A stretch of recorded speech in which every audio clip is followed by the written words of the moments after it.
নমস্কার, আমার এই নতুন ভিডিওতে তোমাদের সবাইকে স্বাগত জানাই। এটা কি সেটা তোমরা দেখে নিশ্চয়ই বুঝতেই পারছো। হ্যাঁ, এটা হলো ভাজা পুলি বা অনেকে এটাকে মুগ পুলিও বলে থাকে। তো এটা বানানোর জন্য মুগ ডালটাকে প্রথমে শুকনো খোলায় কিছুক্ষণ নাড়াচাড়া করে নিয়ে তারপরে এটাকে আমি সেদ্ধতে বসিয়ে দেবো।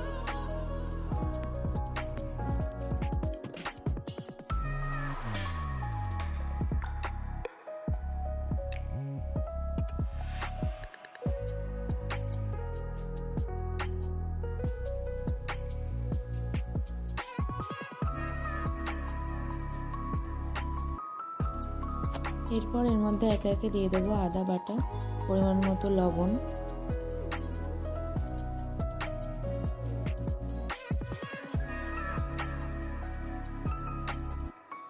এরপরে আমি এর মধ্যে রাঙা আলুগুলো দিয়ে দেবো। রাঙা আলুগুলো আমি আগে থেকে খোসা ছাড়িয়ে ধুয়ে রেখে দিয়েছিলাম, সেটা এর মধ্যে দিয়ে এবার এগুলোকে সব একসাথে সেদ্ধ হতে দেবো।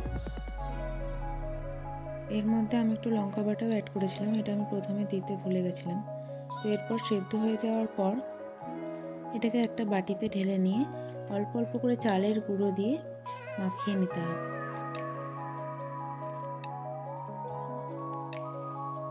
যেরকম আমরা আটা মাখি সেরকমভাবেই মাখিয়ে নেব। এটা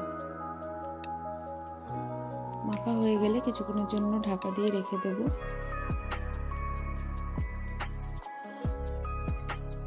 এবারে ঢাকনা খুলে এগুলোকে ছোট ছোট পুলি শেপে গড়ে নেব। এখানে পুর দেওয়ার জন্য আমি আগে থেকে নারকেল আর গুড়ের ছাই বানিয়ে রেখেছিলাম, তো এই মিশ্রণটা এখানে পুর হিসেবে ব্যবহার করছি। এইভাবে এক এক করে সব পুলিগুলো গড়ে নিতে হবে। আজকের এই ভিডিওটা প্রথম থেকে মা একা একা শ্যুট করেছে।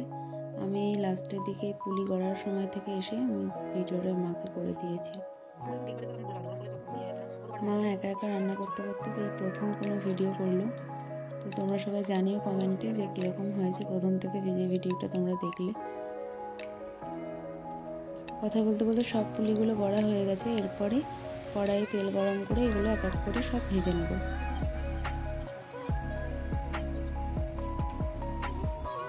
এই ভাজা পুলিগুলো একটু লাল লাল করেই ভাজতে হয়, তবেই দেখতেও ভালো লাগে আর খেতেও স্বাদ হয়।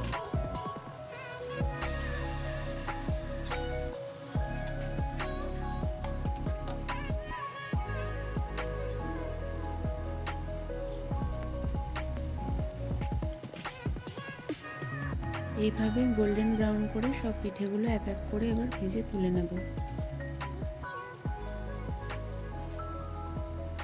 তোমরা সবাই এইভাবে একবার বাড়িতে ট্রাই করে দেখো, আর কেমন হয় আমাকে কমেন্টে অবশ্যই জানিও।